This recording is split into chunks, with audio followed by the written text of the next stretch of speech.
Hello, I'm Robert Semro, back here at BlogPaws Conference 2014, walking around, meeting a lot of great people, seeing a lot of great experts, like my good friend here, Mr. Steve Dale. Thank you so much for joining us. It's an honor. I love BlogPaws, first of all. I really do. I go to conferences all over the world. I'm very lucky in that regard. I will tell you, this is really one of my favorites. It really, you know, this is our first time here, and it has been a pleasure. So many great people, and you know, they're doing so many unique things. Social media is really going a lot of different places these days. For you, how do you use social media? Oh, all sorts of different ways. I mean, concerning companion animals, which is what I write about, what I broadcast about. So if I'm in traditional media, and I'm on the radio, I write newspaper columns. So what I'm able to do then is use social media to point people to those places where my newspaper stories are or my radio shows live. For starters, but also it's a way to get messages across, to get information across to people. I have a blog too, chicagonow.com/Steve Dale. It's a Chicago Tribune blog. And when the Chicago Tribune said, you know, Steve's the pet guy in Chicago, he's a pet guy nationally, but certainly in Chicago. So if we want a pet blog, why, gee whiz, this is the guy we go to. And I sat down, we're in a meeting together at the big Tribune Tower in Chicago. And they said, pet blog? Yeah, we want you, it'll do okay, we should do it, it's the right thing to do. Not thinking this, now they have, Chicago Tribune does about 200 bloggers, give or take. The pet blog, my blog, is typically in the top 10, if not in the top 20 always. And there's similarly is another pet blog that is high ranking as well. So people do want information about companion animals, and they want good information.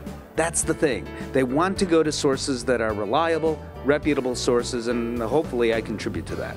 Absolutely. Well, being a Chicago native myself, I certainly read the columns. Are there certain tactics or ways that you use social media to get that messaging to have the impact that you want it to have?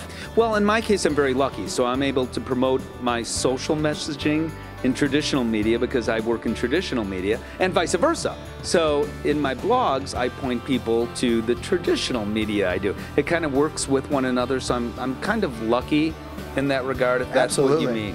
Well, and I think the other thing too is there are so many different topics out there that sometimes it's hard to get them to come to the forefront. Yeah, so what a lot of bloggers do, and I understand why they do this, and it's the right thing to do, is they specialize. So you have bloggers that write about ferrets. That's all they write about are ferrets, and really good blogs about ferrets. We love ferrets. Or they write about maybe our dogs and cats' diet. Or they write about dog and cat behavior issues. And their blogs are about very specific, narrow topics. And there can still be a very large audience. So I'm going to write about Cocker Spaniels only, American Cocker Spaniels, not the British Cocker Spaniels. You know, and that is what their blog is about. And that's great. Mine is a little broader. Mine is like those radio stations, and like the radio station I'm on in Chicago, it's a little bit of everything for everybody. So I write about ferrets, but I also write about Cocker Spaniels. I also write about diets that dogs have. Some of the topics are really serious topics. I was one of the first to say, you know, if you look at the data, there is an epidemic of Lyme disease in America. I feel very strongly about pit bulls, or dogs we would look at and say, that's a pit bull. In fact, they're usually mixed breed dogs in truth, and fighting against breed bans and breed-specific legislation. I don't mind, and in fact enjoy, taking a stance. When the Audubon Society and some of the other bird groups said, you know, trap, neuter, return of community cats is not a good idea because all the birds are dying. I say and said, oh, really?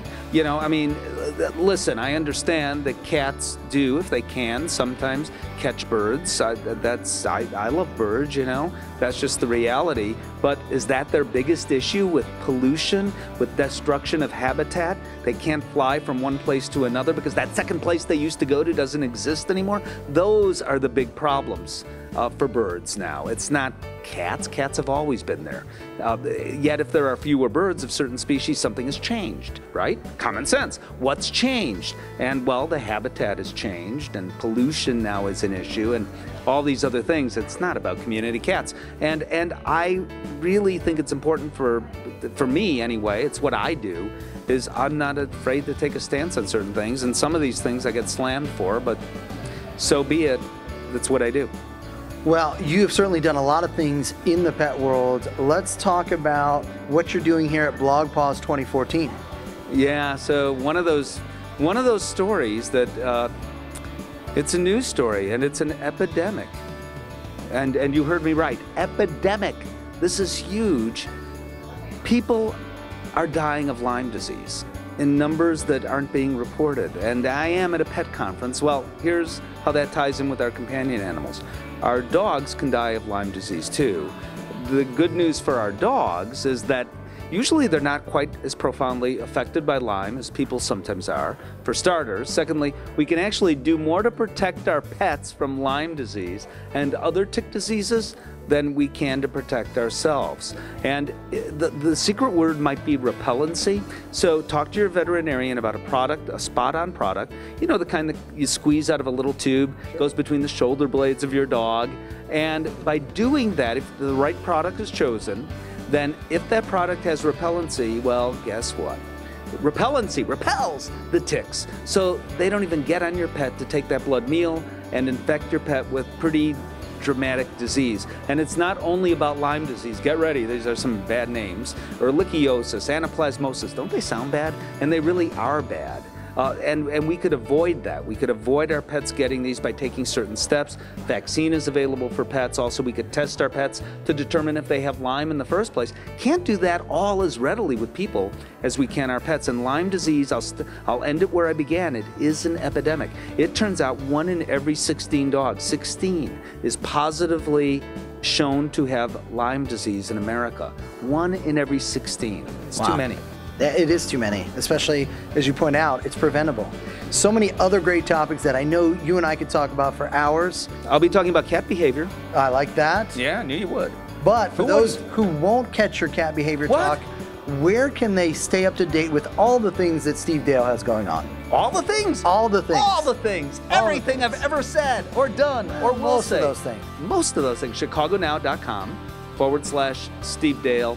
That's my blog, or check out my Facebook fan page, Facebook.com/Steve Dale Pet World. Well, we really appreciate everything you're doing in the pet world. Makes a huge difference. Thanks for joining us here at BlogPaws 2014. Thank you very much.